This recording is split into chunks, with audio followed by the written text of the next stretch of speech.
योग और ध्यान से स्वस्थ रहे हम, रोज करे ये काम तो हो जाए अपना कल्याण, तो हो जाए अपना कल्याण। ध्यान करना बहुत जरूरी है। शील व्रत अर्थात सम्यक भाव, किसी को बुरा सोचेंगे नहीं, बुरा करें नहीं, बुरा बोले नहीं, तो बुरा सोचना नहीं है। क्योंकि यदि किसी ने आपके लिए कुछ बुरा भी कह भी दिया तो उसको मन से माफ कर दो।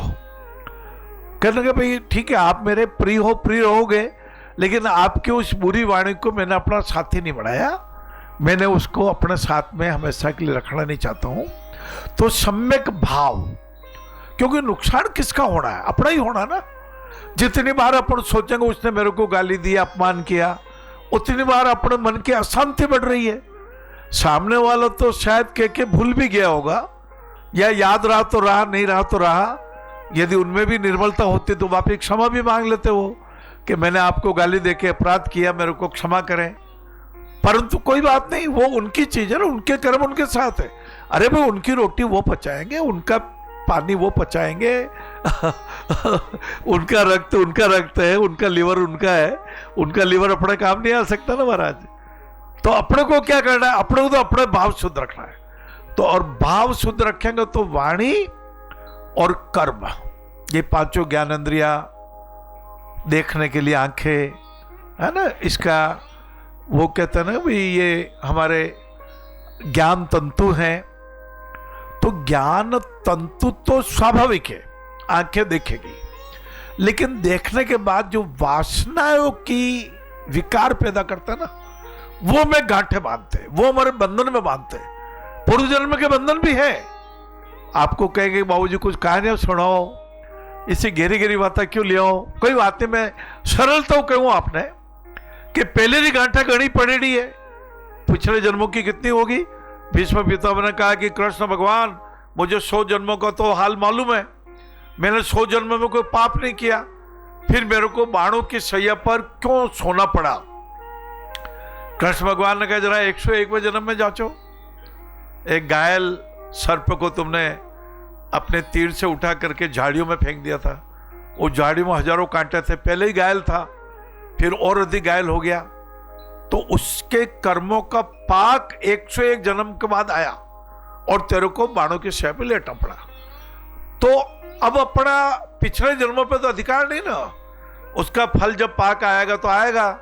और जब हम करेंगे भी, करने में सावधान है, होने में प्रसन्न है, हाँ, मन निष्काम है हमारा, जब हम सोचेंगे मानव मात्र एक समान है, जब सोचेंगे सभी अपने हैं, जब सोचेंगे सारे काम राजी राजी है, तेरा भाड़ा मीठा लगे है, मानव मात्र एक समान, इस तरह की भावना जब रखेंगे ना, तो उससे हमारे को वो पाक भी निकल जाएगा, वो पुराना पाक, पुराने कांटे भी यूं निकल जाएगा, हमें एहसास भी नहीं होगा।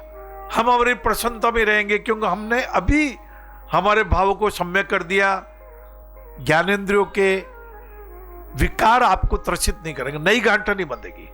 जैसे जितना ईंधन जला दिया, लाला जला दिया, अब नया यदि लकड़ी नहीं देंगे, उसमें नया ईंधन नहीं देंगे तो कब तक जलेगा?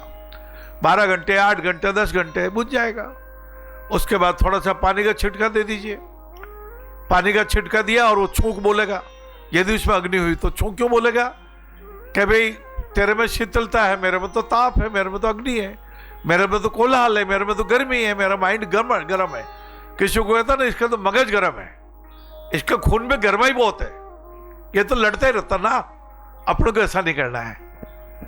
देखो, जो कौरव और पांडवों के पितृवंश थे, उसमें कभी दुष्यंत ने शकुंतला से प्रेम विवाह जंगल में कर लिया, अंगूठी दे दी, लेकिन अंगूठी जब मच्छी निगल गई और शकुंतला जब राजमहल में गई तो पहचानने से भी इनकार कर दिया। यहां भी गलती भारी हो गई। फिर हमारे शांतनु जी महाराज, कभी गंगा जी को अपनी पत्नी बना लिया, हाँ, 7 बेटों को उन्होंने गंगा जी में प्रवाहित कर दिया, पर शर्त कर रखी थी, तुम मेरे को रोकोगे नहीं, तुम मेरे को टोंकोगे नहीं। और 8वां पुत्र जब गंगा नदी में बहाने लगी तो शांतनु ने कहा रुको रुको रुको, तुमने 7 बेटों को गंगा जी में प्रवाहित करके उनके जन्म को नष्ट कर दिया, 8वें बेटे को तो रहने दो मेरे पास, क्यों इसको प्रवाहित करती हो? तो गंगा ने मुस्कुरा के कहा ठीक है, ये 8 वसु थे, श्राप की वजह से इनको नर रूप में आना पड़ा और गंगा जी तो चली गई। और शांतनु जी का मन फिर आ गया मत्स्यगंधा पे, क्या ये मन इतना जंगली कैसे हो गया? ये मन इतना इतना घूमने क्यों लग गया? ये मन टिकता क्यों नहीं? क्योंकि शील व्रत नहीं है, शील सदाचार नहीं है, आपके इंद्रियों पे कंट्रोल नहीं है।